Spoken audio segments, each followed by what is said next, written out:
2019 को नरेंद्र मोदी वाराणसी से member of parliament के रूप में जीत हासिल की। 30 मई 2019 को राष्ट्रपति भवन नई दिल्ली में एक बार फिर से नरेंद्र मोदी जी भारत के 15वें प्रधानमंत्री के रूप में शपथ लेते हैं। जुलाई 2019 को मुस्लिम महिला विवाह अधिकार संरक्षण बिल को लोकसभा और राज्यसभा में पास किया गया। इसके तुरंत बाद राष्ट्रपति द्वारा इसे अनुमोदित कर दिया गया, जिसके बाद ये एक अधिनियम यानी कानून बन गया। 5 अगस्त 2019 को गृह मंत्री अमित शाह ने राज्यसभा में आर्टिकल 370 को खत्म करने के लिए रिजोल्यूशन पेश किया। भारतीय संविधान के आर्टिकल 370 ने जम्मू कश्मीर को स्पेशल पावर दे रखा था। वो अपना संविधान बना सकता था, उनका अलग पीएम हुआ करते थे, अपना अलग फ्लैग रख सकता था, अपने कानून खुद बना सकता था। अगस्त 2019 में सरकार द्वारा बड़े ही कूटनीतिक तरीके से संवैधानिक रूप से ही इस अधिकार को वापस ले लिया गया। 9 नवंबर 2019 को भारत के सुप्रीम कोर्ट ने लगभग 3 एकड़ के विवादित बाबरी मस्जिद के साइट को राम जन्मभूमि मंदिर बनाने का फैसला सुनाया। बदले में मस्जिद बनाने के लिए सुन्नी वक्फ बोर्ड को 5 एकड़ जमीन देने का भी फैसला सुनाया। 11 दिसंबर 2019 को राज्यसभा में सिटीजनशिप अमेंडमेंट बिल पास कर दी, जो पाकिस्तान, बांग्लादेश और अफगानिस्तान के सिर्फ गैर मुस्लिम नागरिकों को ही भारतीय नागरिकता दी जाएगी, जो दिसंबर 2014 से पहले भारत में आए थे। इसमें मुस्लिम का नाम शामिल नहीं किया गया।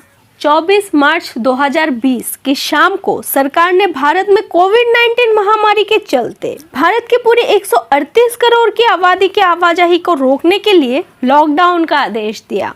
कोविड-19 के बारे में जागरूकता फैलाने के लिए आरोग्य सेतु नामक मोबाइल ऐप लॉन्च किया। 12 मई 2020 को प्रधानमंत्री कोविड-19 के दौरान 20 लाख करोड़ रुपए का आर्थिक पैकेज की घोषणा की। 15 मई 2020 को प्रधानमंत्री नरेंद्र मोदी ने हर भारतीय को खुद से ही बिजनेस शुरू करके आत्मनिर्भर होने को कहा, ताकि भारत की मजबूत अर्थव्यवस्था बने। 22 मई 2020 को प्रधानमंत्री ने पश्चिम बंगाल और उड़ीसा में अम्फान साइक्लोन का मुकाबला करने के लिए परियोजना बनाई और उन एरियाज का दौरा भी किया। 16 जून 2020 को पूरे देश में लगे लॉकडाउन के बारे में बात करने के लिए प्रधानमंत्री ने सभी राज्यों के मुख्यमंत्रियों के साथ मीटिंग की। 18 जून 2020 को प्रधानमंत्री ने कमर्शियल माइनिंग के लिए 41 कोयला ब्लॉक्स की नीलामी की। 3 जुलाई 2020 को प्रधानमंत्री बॉर्डर की सिचुएशन देखने के लिए निम्मू और लद्दाख का दौरा किया।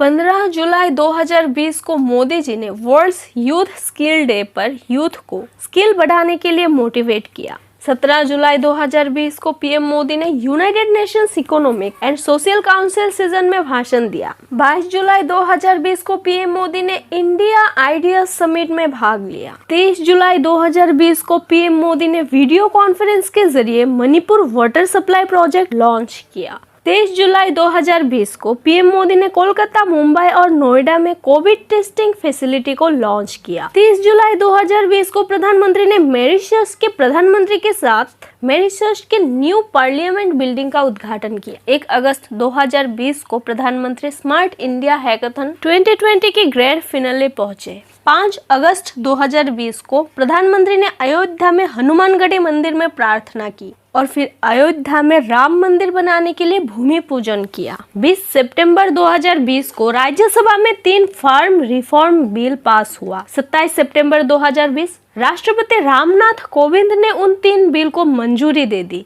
इस नए कानून के खिलाफ देश भर के किसानों ने, खासकर पंजाब और हरियाणा के किसानों ने पूरे 1 साल तक आंदोलन किया। इस कानून से पहले सरकार किसानों के फसलों को एक मिनिमम सपोर्ट प्राइस के साथ खरीद लेते थे। किसान भी पैसे लेकर अपना बस्ता खाली करके चल देते थे। फिर फसल को अच्छे से स्टोर ना कर पाने के कारण फसल सड़ जाता था, जिसके चलते सरकार को भारी नुकसान उठाना पड़ता था। फार्म रिफॉर्म कानून लाकर सरकार किसानों के हाथों से बचना चाहते थे। इस कानून के तहत किसानों को अपना फसल बड़े प्राइवेट कंपनियों के हाथों बेचने को कहा गया, लेकिन किसानों को डर था कि अगर वो लोग अपना फसल लेकर प्राइवेट कंपनी की तरफ चला जाए तो प्राइवेट कंपनी फसलों के सही दाम नहीं देंगे, मनमानी करेंगे और सरकार के ऊपर जो किसानों के फसलों को खरीदने की जिम्मेदारी थी वो खत्म हो जाएगा और किसान अपने फसलों को किसी प्राइवेट कंपनी के हाथों और भी कम प्राइस में बेचने को मजबूर हो जाएगा। हजारों किसानों ने नई दिल्ली के बाहर डेरा डाला। 12 जनवरी 2021 को सुप्रीम कोर्ट ने इन कृषि कानूनों पर रोक लगा दी और किसानों की शिकायतों को देखने के लिए कहा। तब 19 नवंबर 2021 को पीएम नरेंद्र मोदी ने घोषणा की कि उनकी सरकार दिसंबर में इन कानूनों को निरस्त कर देगी। 1 दिसंबर 2021 को इन कृषि सुधार कानूनों को निरस्त कर दिया गया। 3 अक्टूबर 2020 में प्रधानमंत्री ने अटल टनल का उद्घाटन किया।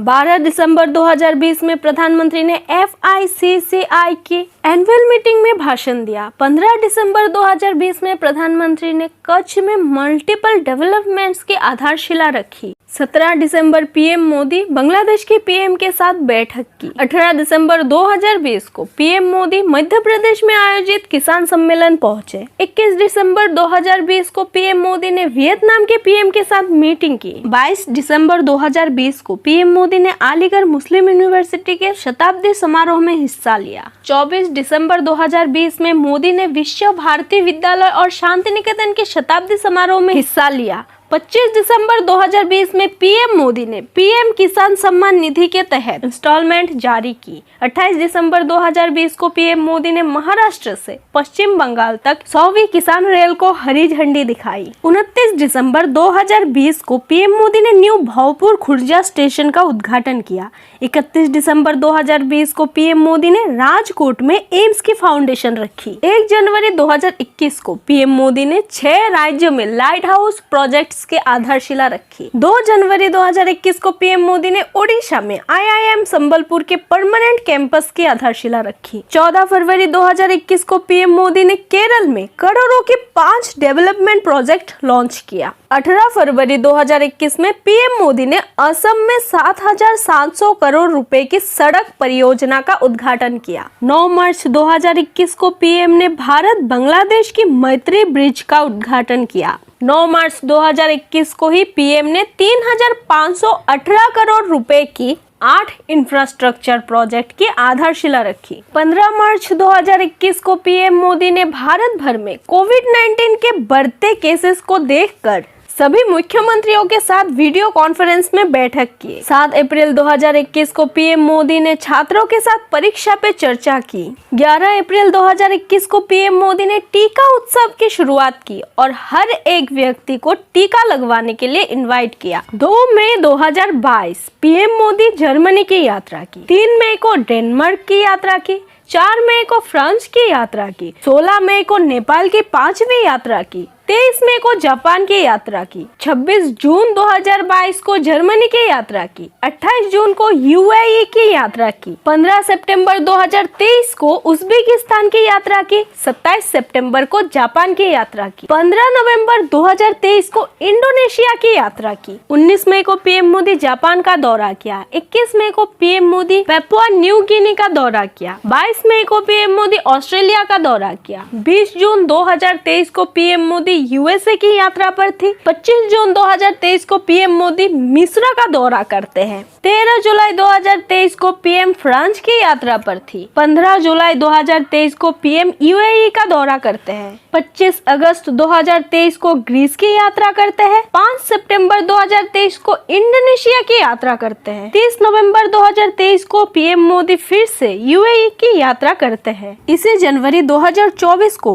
पीएम मोदी द्वारा अपनी लक्षद्वीप यात्रा की तस्वीरें पोस्ट करने के बाद एक कंट्रोवर्सी शुरू हुआ। मोदी के समर्थकों ने इन तस्वीरों को बहुत पसंद किया और सोशल मीडिया पर बॉयकॉट मालदीव्स ट्वीट करना शुरू कर दिया। मालदीव ने इसे अलग नजरिए से देखा। उनका मानना है मोदी मालदीव्स के जगह लक्षद्वीप को प्रमोट कर रहे हैं, लक्षद्वीप की और पर्यटकों को अट्रैक्ट करने की कोशिश कर रहे हैं। तनाव का माहौल तब और बढ़ गया जब मालदीव सरकार के 3 उप मंत्रियों ने भारत के प्रधानमंत्री नरेंद्र मोदी के खिलाफ अपमानजनक टिप्पणी की। भारत और मालदीव के बीच पहले से ही कूटनीतिक विवाद चल रहे थे। 22 जनवरी 2024 को पीएम मोदी ने राम मंदिर प्राण प्रतिष्ठा समारोह संपन्न किया। लाखों लोगों ने 500 साल बाद रामलला की घर वापसी का जश्न मनाया। इसी फरवरी 2024 को प्रधानमंत्री नरेंद्र मोदी ने अरब सागर की गहराई में गोता लगाया, जहां माना जाता है प्राचीन शहर द्वारका मौजूद था। इंडियन नेवी के स्कूबा ड्राइवरों के साथ पीएम मोदी ने समुद्र तल पर ध्यान लगाया, प्रार्थना की और मोर पंख भी चढ़ाए। 13 फरवरी 2024 को पीएम मोदी